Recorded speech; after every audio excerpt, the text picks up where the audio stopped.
Supreme court ने ये सारी हमारी मांगें को ठुकरा दिया है और ये बोला है कि अच्छा इलेक्शन कमीशन इसको एग्जामिन करे। नमस्कार, आप देख रहे हैं भगवा न्यूज नेटवर्क और मैं हूं आपके साथ खुशबू से।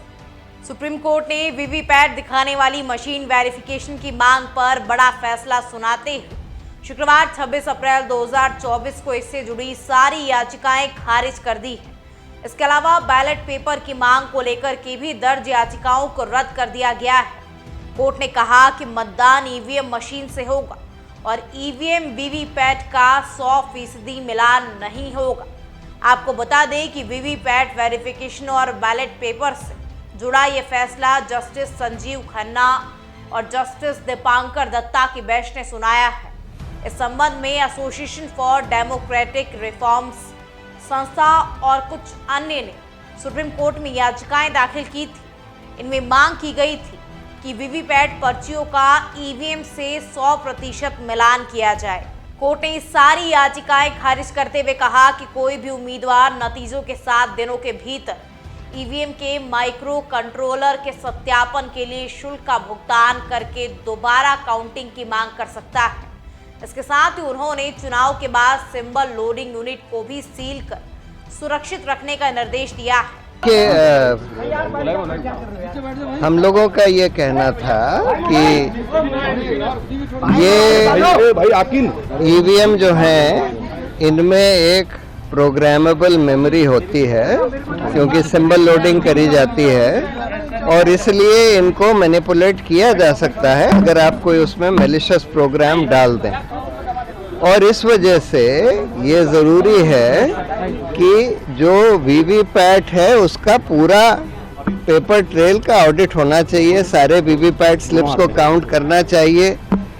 और क्योंकि वीवीपैट में भी काला शीशा लगा दिया गया था तो इस वजह से हम लोग ये कह रहे थे कि या तो उसका ट्रांसपेरेंट शीशा करिए और या नहीं तो उसको जो स्लिप जो प्रिंट होती है वोटर के हाथ में देकर और उसको उसमें बैलेट बॉक्स में डालकर और उसकी काउंटिंग कर लीजिए।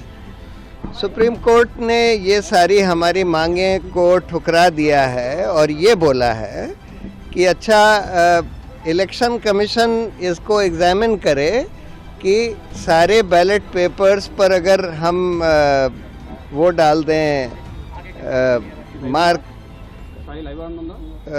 उस पर मार्क डाल दें जिसको बार कोड जिसको कहते हैं बार कोड डाल दें तो उसकी फिर मैकेनिकली मशीन से काउंटिंग हो सकती है कि नहीं, इसको एग्जामिन करें।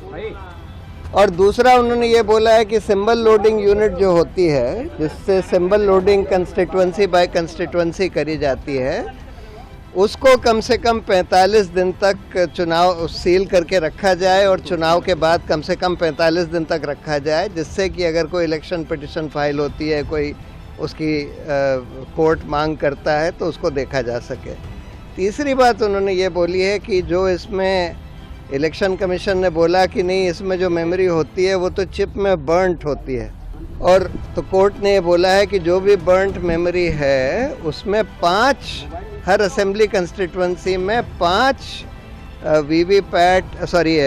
ईवीएम यूनिट्स की बर्न्ट मेमोरी को एग्जामिन करने का नंबर 2 या नंबर 3 कैंडिडेट दरखास्त दे सकता है और उसको फिर एक टेक्निकल टीम एग्जामिन करेगी, लेकिन उसका खर्चा उस कैंडिडेट को देना होगा जो उसकी मांग करता है।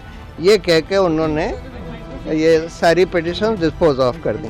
गौरतलब है कि इस मामले में चुनाव आयोग ने पीठ से कहा था कि ईवीएम और वीवीपैट में किसी तरह की छेड़छाड़ होना मुमकिन ही नहीं है।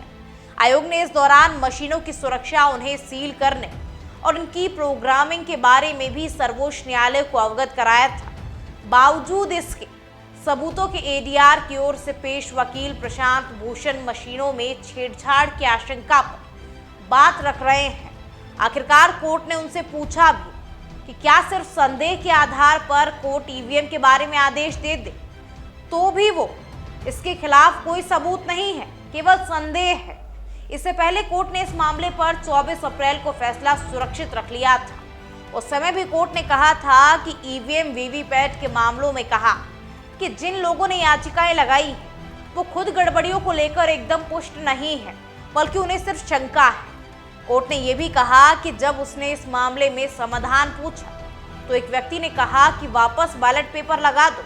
कोर्ट ने सारी दलीलें सुनने के बाद मामले में अपना निर्णय सुरक्षित रखा था और आज उन्हीं दलीलों को मद्देनजर रखते हुए ये सब याचिकाएं खारिज कर दी गई हैं। अब इस पर आपकी क्या राय है, कमेंट सेक्शन में बताइएगा जरूर। तब तक जुड़े रहिए भगवा न्यूज़ नेटवर्क के साथ।